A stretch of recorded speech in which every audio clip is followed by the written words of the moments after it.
In the games Luka's played for the Lakers so far, they've had a record of 7-2 and have looked better than anyone has expected off the bat. But in spite of their success, the addition of Luka to this team has exacerbated an issue that the Lakers have already been struggling with to a whole nother level. And if major improvements aren't made to mitigate this issue, it could be the very issue that cost the Lakers a championship. Before acquiring Luka, the Lakers had the 18th most turnovers per game in the NBA and the 7th lowest turnover percentage in the NBA. Since acquiring Luka, the Lakers have the 9th most turnovers per game in the NBA and the 5th highest turnover percentage in the NBA. Turnover percentage literally means the percentage of a team's possessions that end in a turnover. And the Lakers have moved 18 spots in the wrong direction in that category in only 3 weeks. The only teams worse than them are the Wizards, Hornets, Nets, and Blazers. And just to put more gas on the fire, I promise this is the last stat for now. Since Luka landed in LA, LeBron has the 2nd most turnovers in the NBA and Luka has the 7th. Now, there is no situation in any sport where a turnover ends up being a net positive for a team. But that doesn't mean you can't win in spite of committing a lot of them. This is a chart that shows where each championship team ranks in turnovers per game since 2010. The teams who rank close to first means they committed a lot of turnovers, and the teams who rank close to last means they committed very few. So, as you can see, over the last 8 years, 4 championship teams have ranked in the top 10 in turnovers committed per game. And this trend makes its mark even deeper into NBA history. Many teams in the 80s and 90s also committed a lot of turnovers per game, as you can see here. Think about it like this. I don't know if this is gonna work. Sugar is really bad for you, and it doesn't contribute to your overall well-being. But you could still be happy in spite of eating a lot of it. Just like you could still win championships in spite of committing a lot of turnovers. Let me know if you think that makes any sense in the comments, I don't know. So while it is possible to win while committing a bunch of turnovers, a lot of the turnovers the Lakers create are preventable and careless. And since Luka arrived, they've committed 3 main types of turnover. The most costly is Luka and LeBron in the pick and roll. When the Lakers go against a top perimeter defender like Dyson Daniels, or in this case, Toumani Camara, those players are tasked with sniffing out LeBron and Luka's crazy passes. Here, Jackson Hayes and Austin Reeves are setting 2 different screens for LeBron. LeBron's reading Dent Yavia, and he might have made the right read, but opposing defenses are prepared for LeBron to make crazy passes, and he had 11 turnovers this game. Obviously, a coverage that LeBron and Luka see all the time is a double team on the post, because obviously LeBron is going to get a bucket if you don't. So when this double comes on the turn, LeBron fires his pass off because he sees the right read, Dorian Finney-Smith. But again, when you have an elite defender, you're not always going to be able to get that pass off. Let's not forget about Austin Reeves. He facilitates the offense a lot and in turn creates a lot of turnovers himself. Here, Trey Jemison's coming to set the screen and they're going to be in the drop. But Anthony Simon's pressure just completely gets to him. And now they're going to blitz in this pick and roll, causing Rui to rush and create another turnover against who else but Toumani Camara. Sometimes I feel like when Luka and Austin aren't on the court, the ball runs too much through LeBron. Here, the weak side action's not set up properly and it just creates a dumb turnover. Luka sees double teams in the pick and roll all the time and he's amazing at beating them and making every pass, but that doesn't mean he's not going to make some dumb decisions like right here. The same double team happens and he's again not able to get that pass through to Trey Jemison. The Lakers had 11 turnovers in that first quarter against the Clippers. At the end of the day, if you're a player and you have the responsibility to make a decision on the ball pretty much every single possession like Luka and LeBron, some of those decisions are inevitably going to result in turnovers.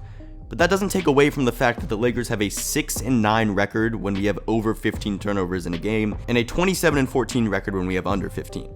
And this leads me to the most preventable type of turnovers that the Lakers commit, and that's careless errors. Austin here decides to drive into help with one of the best defenders in the league in the help line in Toumani Camara. Obviously, that's going to result in a steal, and it's just a bad time to ISO. The Lakers run this horn action, and Rui Hachimura doesn't read the backside defender, which leads to a turnover. And look, sometimes LeBron just does dumb shit. Let's just be honest. At this point in his career, he has the freedom to just try things, and he does that here. When he gets the ball, Rui Hachimura isn't even open, so if he would have caught this pass, he wouldn't have been able to do anything with it.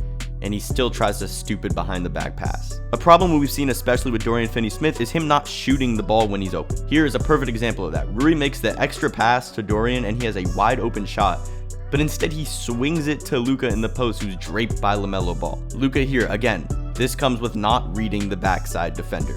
He doesn't see that LeBron doesn't have great post position and he just throws it in for an easy steal. A lot of the time, Luka, LeBron, and Austin simply put themselves in bad positions when penetrating.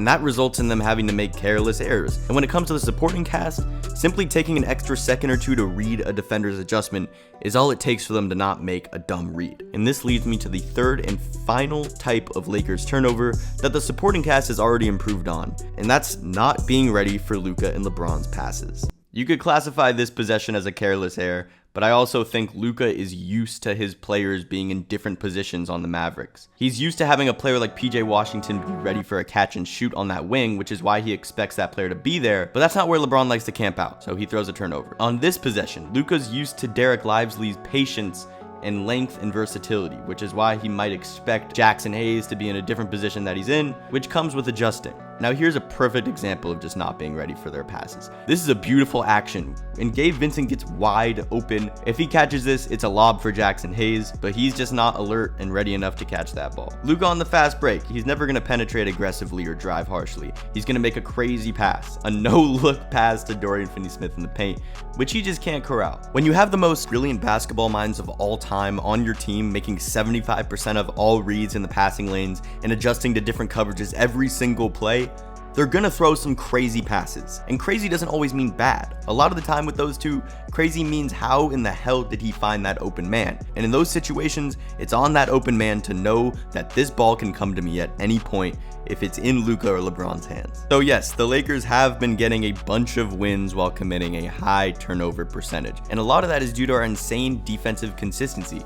When we create turnovers, we're getting stops on the other end, so the turnovers aren't hurting us as much as they would other teams who just suck on defense. But I guarantee you, if we're committing 20 turnovers a game versus the Thunder or the Nuggets in a playoff series, their offenses are good enough to make us pay. And if we have any lapses on defense while creating a bunch of turnovers, it is a recipe for disaster. So there's very little margin of error when you're committing a lot of turnovers against really good teams in high stakes situations like the playoffs. But at the end of the day, this is all gonna go back to our defense. Because again, we're built to be a high turnover team. But turnovers don't mean much if the opposing team isn't turning those turnovers into points on their end. So if we commit turnovers and don't let teams score off of them, we will be fine. And you can't say, oh, we've been doing against bad teams. We've been stopping opposing points off of our turnovers at a high rate against really good teams. We beat the Clippers twice while having 15 and 16 turnovers in each of those respective games. We had a whopping 22 turnovers against the Blazers without Luka,